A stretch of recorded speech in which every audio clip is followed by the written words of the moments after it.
ನಮಸ್ಕಾರ. ನಾನು ರಮೇಶ್ ಗೌಡ ಪಾಟೀಲ್ ಅಂತ. ನಾವು ಹಿರೇಗುಂಜೂರು ಗ್ರಾಮದ ಕೃಷಿ ಪತ್ತಿನ ಸಹಕಾರ ಸಂಘದ ಅಧ್ಯಕ್ಷರು. ಆಮೇಲೆ ಈ ಒಂದು ನಮ್ಮ ಸಂಘವನ್ನು ನಾವು ಮೆಂಬರ್ಸ್ಗಳು ಎಲ್ಲರೂ ಕೂಡಿ ಭಾಳ ಒಂದು ನಿಷ್ಠೆಯಿಂದ ಈ ಒಂದು ಕಾರ್ಯವನ್ನು ನಡೆಸ್ಕೊತಾ ಹೋಗ್ತಾ ಇದ್ದೀವಿ. ಆಮೇಲೆ ನಮ್ಮ ಈ ಒಂದು ಸಂಘದಲ್ಲಿ ಪಡಿತರ ಚೀಟಿಗಳಿಂದ ರೇಷನ್ ಕೊಡೋ ವ್ಯವಸ್ಥೆಗಳನ್ನು ಭಾಳ ಸುರಕ್ಷಿತವಾಗಿ ಮಾಡ್ತಾಯಿದ್ದೀವಿ. ಅದೇ ರೀತಿ ಈ ಕೃಷಿ ಸಾಲವನ್ನು ನಾವೇನು ಜೀರೋ ಬಡ್ಡಿಯನ್ನು ಇರೋದನ್ನು ನಾವು ಅದನ್ನು ಎಲ್ಲ ಕರೆಕ್ಟ್ ರೀತಿಯಿಂದನೇ ಪಾಲಿಸ್ಕೊತಾ ಹೋಗ್ತಾ ಇದ್ದೀವಿ. ಅದಕ್ಕೆ ನಮ್ಮ ಸಂಘದ ಎಲ್ಲ ಸದಸ್ಯರು ಪ್ರೋತ್ಸಾಹ ಕೊಡ್ತಾರೆ. ಆಮೇಲೆ ಕಾರ್ಯದರ್ಶಿಗಳು ಸಹ ನಮಗೆ ಒಂದು ಹೆಲ್ಪ್ ಮಾಡ್ತಾರೆ. ಅದೇ ರೀತಿ ನಮ್ಮ ಈ ಟ್ಯಾಕ್ಟರ್ ಸಾಲಗಳಾಗಲಿ ಒಂದು 3ರಿಂದ 4 ಟ್ಯಾಕ್ಟರ್ಗಳನ್ನು ನಮ್ಮ ಸಂಘದಿಂದನೇ ನಮ್ಮ ಸೊಸೈಟಿಯಿಂದನೇ ವಿತರಣೆ ಮಾಡೀವಿ. ಆಮೇಲೆ ನಾವು ಪ್ರತಿ ತಿಂಗಳೂ ಮೀಟಿಂಗ್ ಕೊಡಿಸ್ತೀವಿ. ಎಲ್ಲರೂ ಸದಸ್ಯರು ಸಹ ಅದಕ್ಕೆ ಹಾಜರಿರ್ತಾರೋ.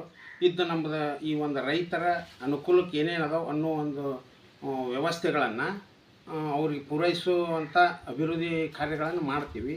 ಅದೇ ರೀತಿ ನಮ್ಮ ಊರಿನ ಈ ಹಿರೇಗುಂಜಾಳ ಗ್ರಾಮದ ಆಮೇಲೆ ಚಿಕ್ಕುಂಜಾಳ ಬಾಗವಾಡ 3 ಗ್ರಾಮಗಳಿಗೆ ನಮ್ಗೆ ಅನ್ವಯಿಸ್ತೈತಿ. ಇವು 3 ರೈತರೆಲ್ಲ ನಮ್ಗೆ ಅನುಕೂಲ. ನಾವೇನು ಅವ್ರ ಒಂದು ಕಷ್ಟ ಇರಲಿ ಅವನೇನೈತಿ ಅಂತ ಬಂದು ಹೇಳಿದ್ರಂದ್ರೆ ಅವ್ರಿಗೆ ಏನು ನಮ್ಮ ಸಂಘದಿಂದ ಏನು ಸಹಾಯ ಐತಿ ಅದನ್ನೆಲ್ಲ ಮಾಡ್ತೀವಿ. ಅದೇ ರೀತಿ ನಮ್ಮ ಅಧ್ಯಕ್ಷರು ಉಮೇಶ್ ಹಬ್ಸೂರವರು ಸಹ ನಾವು ಏನು ಹೇಳ್ತೀವಿ ಅದಕ್ಕೆ ಅವರು ನಮಗೆ ಸಹಕಾರ ಕೊಟ್ಟರು. ಅದೇ ರೀತಿ ಶಿವಕುಮಾರ್ ಸರು ಸಹ ನಮಗೆ ಸಹಕಾರ ಕೊಟ್ಟರು. ಅಲ್ಲಿ ಮೀಟಿಂಗ್ ಕುಂದಗೋಳದಾಗ ಆಮೇಲೆ ಧಾರವಾಡದಾಗ ಮೀಟಿಂಗ್ ಇದ್ದಾಗ ಹೋಗಿ ನಾವು ಕಂಪಲ್ಸರಿ ಹಾಜರಾಗ್ತೀವಿ. ಅಲ್ಲಿದ್ದೇನೆ ನಮ್ಮದೇನು ನಾವು ಅವರ ಅನಿಸಿಕೆಗಳನ್ನೆಲ್ಲ ಹೇಳ್ತೀವಿ. ಅದನ್ನು ನೆರವೇರಿಸುವಂಥ ಪ್ರಯತ್ನ ಮಾಡ್ತಾರೆ ಅನ್ನೋದು ಇವತ್ತಿನ ಈ ಒಂದು ವಿಷಯವನ್ನು ನಾವು ಪ್ರಸ್ತಾಪ ಮಾಡೋಕ್ಕೆ ಬಯಸ್ತೇನೆ. ಆಮೇಲೆ 4ರಿಂದ 5 ನಮ್ಮದು ಸ್ತ್ರೀ ಸಹಾಯ ಸಂಘ ಅಂಥೇಳಿ ಅವನು ಮಾಡ್ಯಾರು. ಆಮೇಲೆ ಪುರುಷರೂ ಮಾಡೀವ್ರಿ. ಒಂದು 4ರಿಂದ 5 ಸ್ವಸಹಾಯ ಸಂಘ ಮಾಡೀವಿ. ಅದರಿಂದ ಅವರಿಗೆ ಹಣವನ್ನು ಡಿಪಾಸಿಟ್ ಇಡೋದು ಇವೆಲ್ಲ ಕಾರ್ಯಗಳನ್ನು ಒಟ್ಟು ನಮ್ಮ ಒಂದು ಈ ಸಂಘವನ್ನು ಬೆಳೆಸ್ಬೇಕು ಅನ್ನೋ ಪ್ರಯತ್ನದಿಂದ ನಾವು ನಿಷ್ಠೆಯಿಂದ ಪ್ರಯತ್ನ ಮಾಡಾಕತ್ತೇವೆ.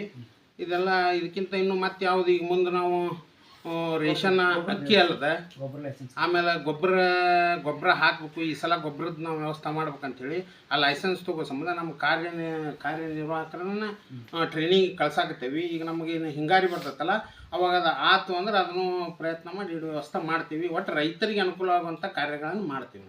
ಬೈಕಿಗೆ ಸಾಲ ಕೊಟ್ಟರೆ ಬೈಕದು ಏನಿಲ್ಲ ಸರ್. ಈಗ ರೈತರದ್ದು ಏನದಾವಲ್ಲ ಈ ಟ್ರ್ಯಾಕ್ಟರ್ ಆಯ್ತು ಆಮೇಲೆ ಉಪಕರಣಗಳೇನದಾವ ಅವು ಕಷ್ಟ ಹೈನುಗಾರಿಕೆ ಅಂತೇಳಿ ಅವು ಲೋನ್ ಏನು ಸರ್ ಕುರಿ ಸಾಕಾಣಿಕೆ ಯಾರು ಕುರಿ ಸಾಕಾಣಿಕೆ ಕೊಟ್ಟಿಲ್ಲ ನಾವು ಇನ್ನೂ ಯಾವ ಇದು ಆಗಿಲ್ಲ ರೀ. ಹೈನುಗಾರಿಕೆ ಮಾತ್ರ ಕೊಟ್ಟೈತೆ ರೀ. ಭಾಳ ಜನಕ್ಕೆ ಕೊಟ್ಟೈತಿ. ಅದೇನಿದೆ ಅವೆಲ್ಲ 0% ಅವು ವರ್ಷಕ್ಕೊಮ್ಮೆ ಟರ್ನ್ ಓವರ್ ಮಾಡ್ಕೊತ ಹೋಗ್ತಾರೆ. ಗೋಡೌನ್ ಫೆಸಿಲಿಟಿ ಎಲ್ಲ ಐತೆ. ಗೋಡೌನು ಇಲ್ಲ ಅಂದ್ರೆ ಈಗ ನಾವೀಗ ಅದನ್ನು ವ್ಯವಸ್ಥೆ ಮಾಡಾಕತ್ತೇವ್ರಿ. ಈಗ ಮಾನ್ಯ ಮೀಟಿಂಗ್ನೊಳಗೆ ಅದನ್ನ ಮಾತಾಡೋಣ. ಗೋಡೌನ್ ಮಾಡಿ ಉಮೇಶ್ ಅವ್ರಿಗೂ ಅದು ತಿಳಿಸೇವ್ರಿ. ಆತ್ ಮಾಡ್ರಿ ಅಂತ ಹೇಳ್ಯಾರ. ಆ ಗೋಡೌನ್ ಆಗಿ ನಾವು ಅದನ್ನು ಈ ಗೊಬ್ಬರದ್ದು ವ್ಯವಸ್ಥೆ ಮಾಡ್ತೇವ್ರಿ.